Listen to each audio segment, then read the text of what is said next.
In the town of Greenridge, the steady toll of St. Augustine's bells marked the rhythm of daily life. Tucked away in a quiet stretch of the Midwest, this was the kind of place where reputations were crafted carefully and guarded fiercely. Every street was familiar, every resident known, and each Sunday, the town gathered at St. Augustine's, the stone church that loomed protectively over the square. Faith was central here, woven into every tradition and family expectation. At the heart of the church stood Father Daniel Shaw, a young, charismatic priest who had quickly become Greenridge's moral guide. He had an easy, calming smile, and his sermons drew even the most disenchanted congregants. Despite his approachable warmth, Father Daniel held tightly to secrets of his own, a private struggle that troubled his nights and weighed on him as heavily as his vows. Yet to his parishioners, he was steadfast, a man whose faith, they thought, was unbreakable. Not far from the church was Officer Mark Hayes's home, a small but sturdy house on a quiet street. Mark, the town's most reliable police officer, was everything Greenridge expected in a man, a devoted husband to his wife, Sarah, and a doting father to their young son. He was strong and steadfast, both respected and trusted.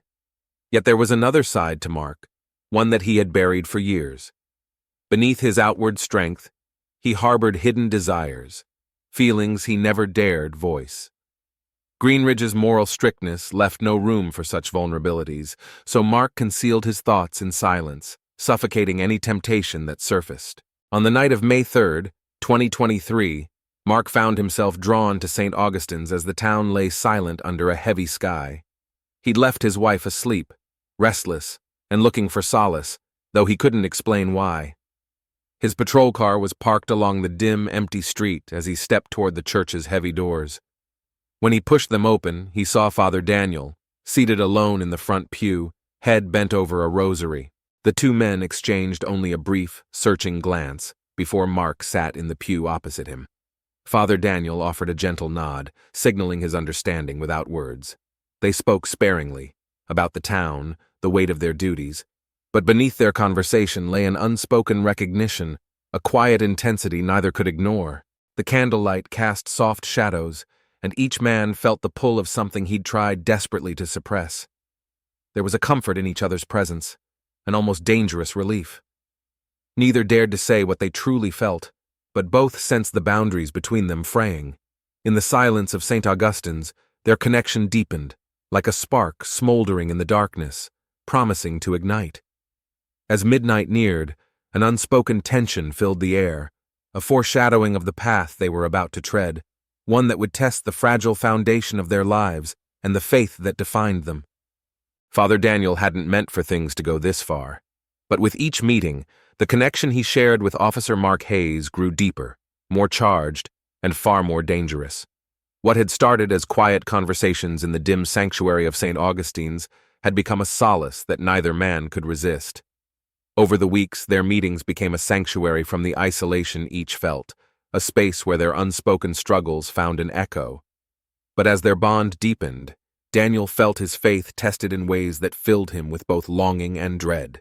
On the night of May 15th, 2023, Daniel sat alone in the dimly lit church, the silence heavy around him. Outside, the streets were empty, and at precisely 10, Mark slipped in through the door, casting a quick, cautious glance around before moving toward him. Their exchanges that night were brief, laced with something unsaid, but both men felt the weight of what lay beneath their words. Daniel listened as Mark talked about his childhood, his devotion to a life he felt he'd been assigned rather than chosen.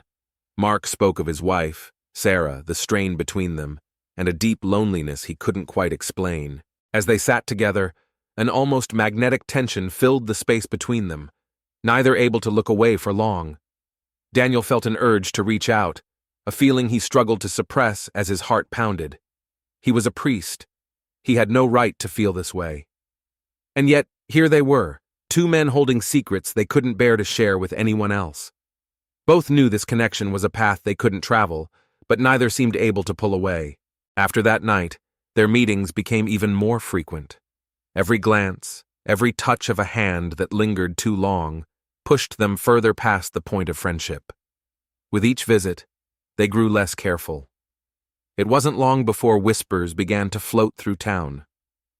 Father Daniel's counseling sessions had become common knowledge, and people started asking why their priest was often at the church so late. One night, a church volunteer nearly caught them as they spoke in low voices at the back of the church. Mark only narrowly slipped out of sight in time, his pulse racing as he exited through a side door, barely able to compose himself. As the rumors swirled, the strain on Mark's home life grew. Sarah had begun to notice his late nights, the way he looked at her with a distant expression she couldn't understand. One evening, as he entered the house and made his way to the kitchen, he found her waiting, her arms crossed and her gaze sharp. "Mark, what's going on?" she asked, voice tense. "You've been distant, distracted. You keep working late. People are talking." Mark shifted uncomfortably, trying to hold her gaze but feeling the weight of the lie building in his throat. "Sarah, there's nothing to worry about. Just work has been demanding." She studied him for a moment, her eyes narrowing. "Is it another woman?" Mark's heart pounded. His face betrayed more than he wanted to, and he knew he was losing control. "Sarah, no, there's no one else," he replied, a little too quickly. But Sarah wasn't convinced. She softened, her voice now tinged with pain and fear. "Please, Mark, if you're hiding something, I deserve to know. I need to understand what's going on." Mark forced a smile, trying to mask the guilt that was choking him. "There's nothing. I've just been under pressure at work. I promise." But he could feel her suspicion lingering, and he knew she would keep watching him closely, unwilling to let the matter rest. Meanwhile, Daniel's internal turmoil grew with each passing day. The boundary he'd sworn to maintain was becoming harder to uphold. Nights were spent in restless prayer, seeking guidance, yet feeling his faith slipping further with every meeting. His feelings for Mark went against every vow he'd taken, and yet they felt more real than any he'd ever known. The risk of exposure weighed on them both, a constant presence they could feel in every stolen glance and whispered conversation. Every encounter held the tension of a secret teetering on the edge, and both men grew more paranoid. The walls of Greenridge's close-knit community seemed to close in around them, its judging eyes everywhere. Neither Daniel's priesthood nor Mark's family life could shield them from the consequences if anyone found out. As the connection between them deepened, so did the stakes. What had started as solace had become a test of their beliefs, their lives, and their very sense of self. Each knew that if they continued down this path, there would be no returning to the lives they once led. The weight of secrecy pressed upon them, and they knew it was only a matter of time before everything they had tried to protect would come crashing down. The late-night meetings had become a lifeline for both Father Daniel and Officer Mark Hayes. What had begun as hesitant conversations in the sanctuary of St. Augustine's had grown into something much deeper, more consuming. By June, the restraint they had tried so hard to maintain had vanished, and on a balmy night in the early hours of June 1st, their shared glances turned into something neither could deny any longer. At 1 a.m., under the dim glow of the church's candlelight, they found themselves drawn to each other with an intensity that was impossible to ignore. Standing close, the warmth of Mark's hand on Daniel's, a touch that lingered just a moment too long, broke through their final defenses. In that quiet, sacred space, they let themselves slip into an embrace, crossing a line that neither could return from. It was both thrilling and terrifying, and afterward, they sat together in silence, their breaths heavy, each man feeling the weight of what they'd just done. As the initial intensity faded, a chilling sense of dread settled over them. Daniel, seated in the pew with his hands clasped tightly together, could already feel guilt gnawing at his conscience. The memory of his vows, his commitment to the church, clashed against the rush of passion he'd felt only moments before. He looked over at Mark, who was staring at the floor, eyes wide with his own horror. "What are we doing?" Daniel whispered, his voice thick with fear. Mark exhaled, rubbing his face with shaking hands. "I don't know, Daniel," he said, barely able to meet his gaze. "I just know. I can't stop."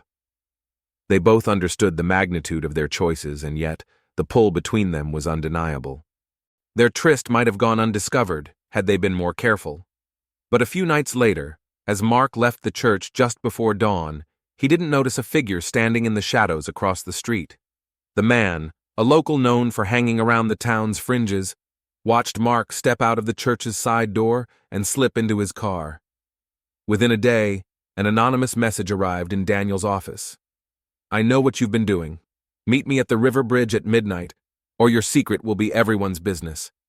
The note shook Daniel to his core. He waited until nightfall, barely able to contain his panic, before calling Mark. They met outside the church, both ashen-faced and struggling to comprehend what had happened. "Who could have seen us?" Mark whispered, glancing around as if they were already being watched. "I don't know, but they want something," Daniel replied, his voice tight. He could feel his entire world teetering on the brink, his reputation, his standing in the town, all at the mercy of a stranger. That night, Daniel went alone to the river bridge. There, in the cover of darkness, a figure stepped forward, barely visible. "If you want to keep this quiet," the voice said, "I'll need cash, and a lot of it." The demand was steep, far more than Daniel could manage on his modest salary, but the man assured him he'd go to the town council, the police, and the diocese if he didn't get the money. "Imagine the shame you'd bring to this town, Father," the man sneered. Desperation closed in on him. Daniel shared the news with Mark, who was nearly paralyzed with fear.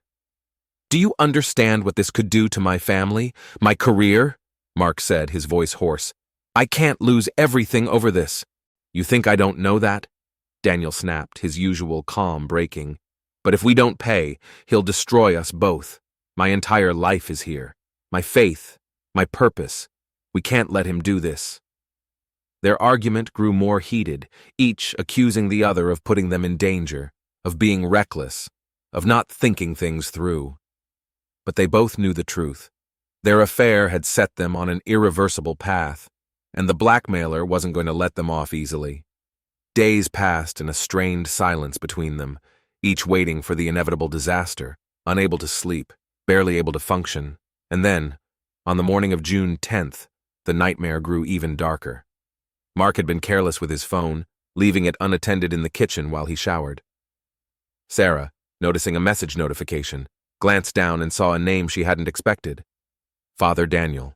She opened the phone, her curiosity quickly turning to horror as she scrolled through the messages. She read the details, the time and place of each secret meeting, the confessions that spilled out in texts, raw and undeniable. The truth was there, laid bare in front of her, and the betrayal cut through her like a knife. Every doubt she'd had, every suspicion, came crashing down on her all at once. By the time Mark stepped into the kitchen, Sarah was standing there, pale and trembling, his phone clutched in her hands. She looked up at him, her eyes a mix of fury and disbelief. "You and him? The priest?" Mark's face drained of color. "Sarah, He had no words, no explanation. He reached for her, but she stepped back, disgust twisting her features. "All this time I thought you were hiding something," she hissed. "But this? Mark, how could you?" She threw the phone at him, her eyes filling with tears as her rage spilled over. "Do you understand what you've done to me? To us? Do you even care?" "Please," Mark pleaded, his voice breaking. "Don't tell anyone. I'll stop. I'll do anything. Just think of our son." But Sarah shook her head, too hurt to even consider forgiveness. "Do you think you can just ask me to stay quiet? After what you've done?"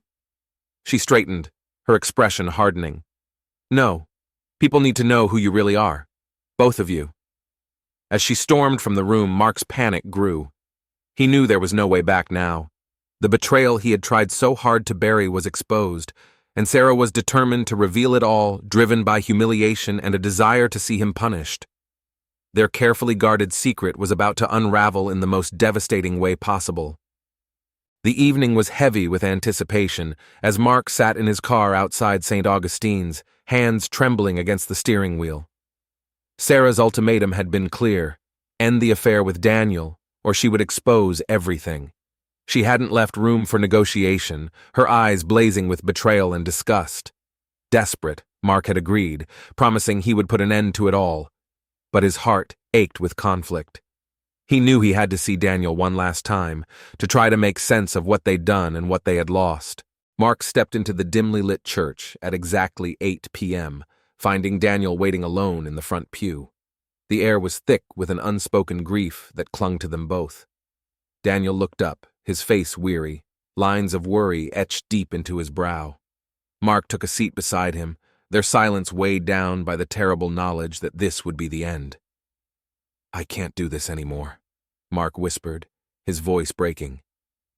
"She knows everything, Daniel.